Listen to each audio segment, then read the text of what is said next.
Social সাইটে চলছে যে ইরানের সর্বোচ্চ নেতা সেও নাকি এই বোম ব্লাস্টে মারা গিয়েছে। বাকি তো আল্লাহ পাক তিনি ভালো জানেন। আল্লাহ আল্লাহ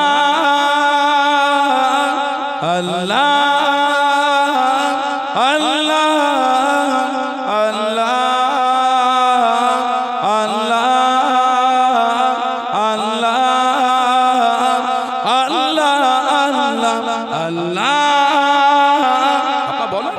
আল্লাহ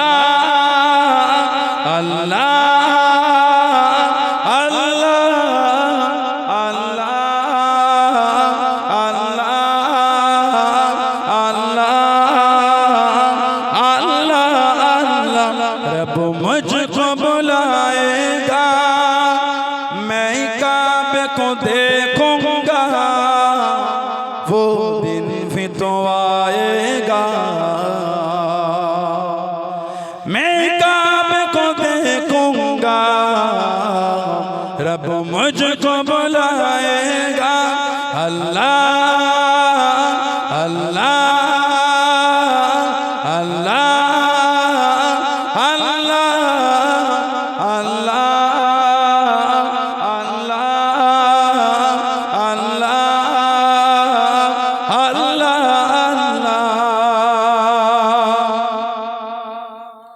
जब पहले नजर मेरे उस काबे पे जाएंगे जब पहले नजर मेरे उस काबे पे जाएंगे उस काबे पे जाएंगे दिल झोंक सजाएगा मैं काबे को देखूंगा वो दिन भी तो आएगा मैं काबे को देखूंगा रब मुझको बुलाएगा अल्लाह अल्लाह अल्लाह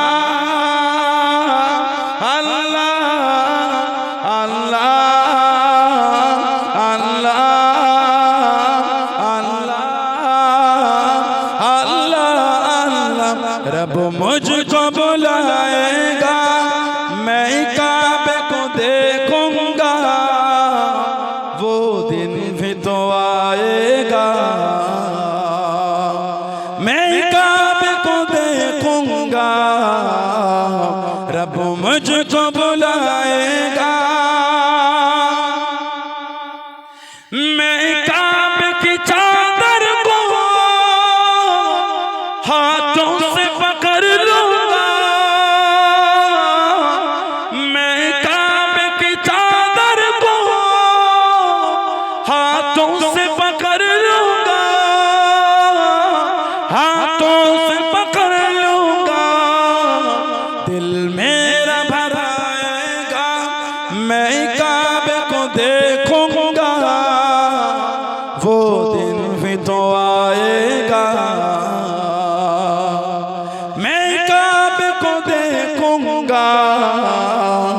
रब मुझको बुलाएगा अल्लाह अल्लाह अल्लाह अल्लाह अल्लाह अल्लाह अल्लाह अल्लाह रब मुझको बुलाएगा मैं काबे को देखूंगा वो दिन भी तो आएगा मैं काबे को देखूंगा रब मुझको बुलाएगा मायूस नहीं हूँ मैं अल्लाह की रहमत से मायूस नहीं हूँ मैं अल्लाह की रहमत से अल्लाह की रहमत से ओ हज पे बुलाएगा मैं काबे को देखूंगा तो आएगा मैं काबे को देखूंगा रब मुझको बुलाएगा अल्लाह अल्लाह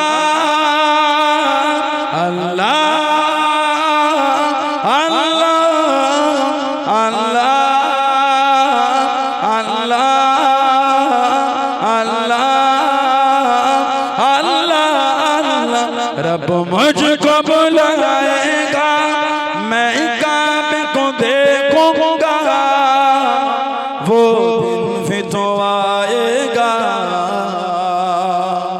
मैं काबे को देखूंगा रब मुझको बुलाएगा रमजान मुबारक में वो सब रमजान मुबारक में वो सामने काबे के वो सामने काबे के इफ्तार कराएगा मैं काबे को देखूंगा वो दिन भी तो आएगा मैं काबे को देखूंगा रब मुझको बुलाएगा अल्लाह अल्लाह अल्लाह अल्लाह अल्लाह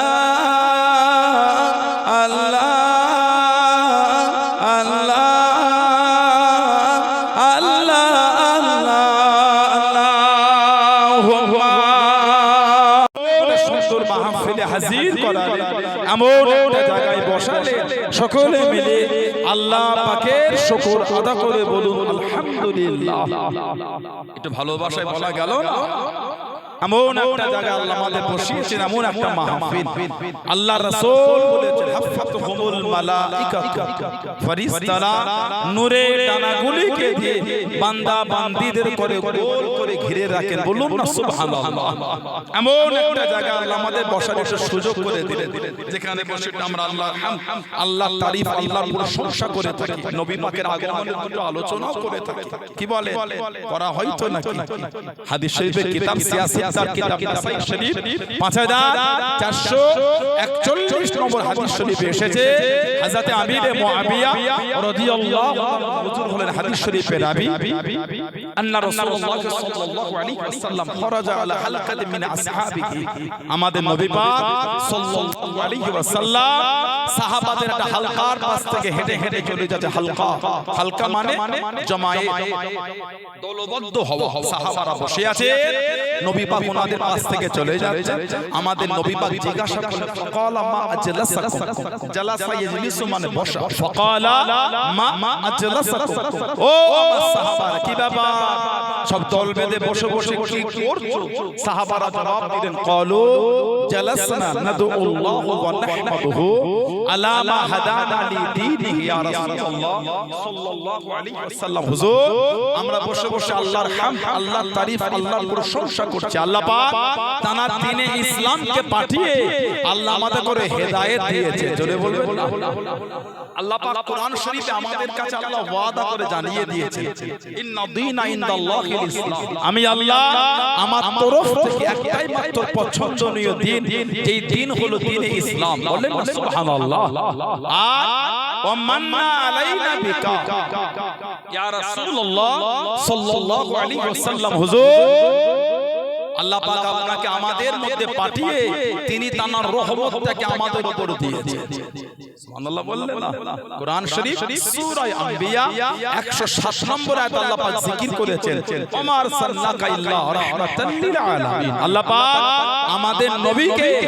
গোটা আলামের জন্য আল্লাহ রহমত করে দিয়েছেন জোরে বলো ভালোবাসায় বলা গেল না শুধু দুনিয়ার রহমত নবী না এডুকেটেড ভাইয়েরা আছেন শিক্ষিত সমাজ শিক্ষিত ভাইয়েরা আছেন আমার বাজারের মাহফিল মানে সব রকম মানুষজন এসে বসেছেন 13 লক্ষ পৃথিবী হলে একটা সূর্য কেন?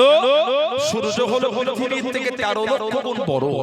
আল্লাহ পাক আমাদের নবীকে সূর্যের জন্য রহমত করেছে। যারা বললেন না সুবহানাল্লাহ। শুধু দুনিয়ার রহমত নবী না, রাহমাতাল লিল আলামিন। আমার আল্লাহ হলো রব্বুল আলামিন।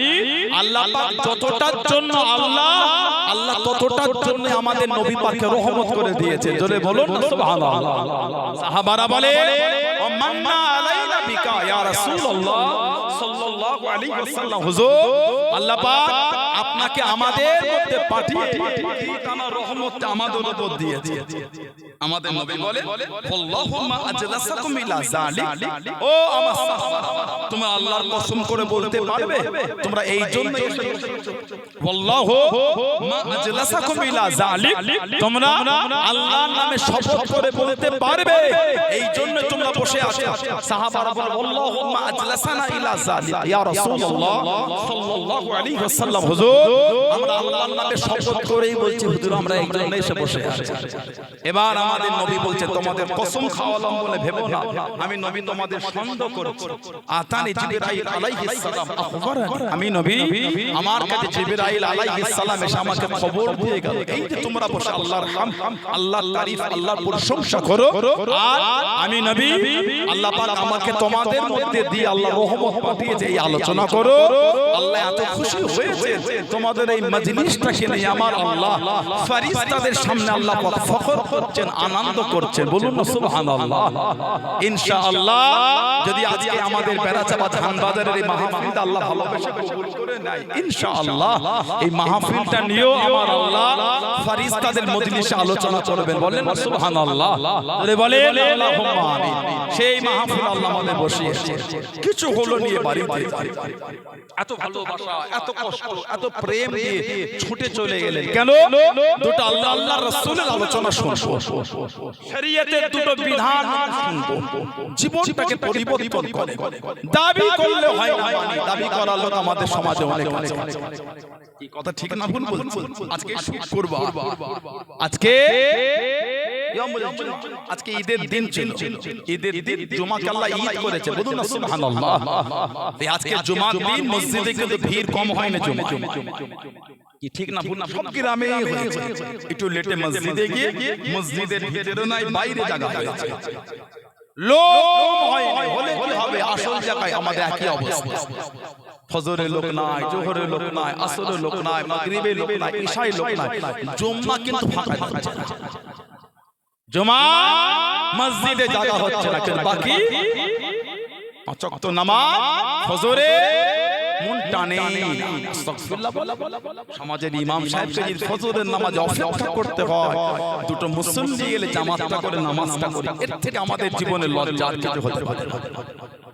বলেন কথা ঠিক না ভুল বলছি? বলেন রাত 4টে অবধি মোবাইলের ফেসবুক ঘাঁটতে পেরেছে, আধ ঘন্টা জেগে ফজরের নামাজ আযান শুনে নামাজটা পড়তে পারি না আমরা? কি আমাদের ঈমান? বলেন আমাদের ঈমান কি হয়েছে? আজও যদি আমাদের মসজিদে ছেঁড়া ছেঁড়া নোটগুলো বার হয়, এর থেকে লজ্জা আমাদের জীবন আর কিছু না। শুক্রবার আপনাদের এলাকায় মসজিদে বাক্স ধরে না, ছোট ছোট বাক্স সামনে 10 টাকা 20 টাকা যে যার মতন দেয়, তাই না? যারা কমিটি আছে জিজ্ঞাসা করে আসরের আগে বা পরে ওটা যখন ঢেলে জড়ো করে গুছিয়ে গুছিয়ে গুনে হিসাব করে রাখে, ওর থেকে 2-5টা 7টা ছেঁড়া নোট বার হয়। কে দিল? ভূত দেয় না, জিনও দেয় না, আমাদের মধ্যেই কেউ দিয়েছে।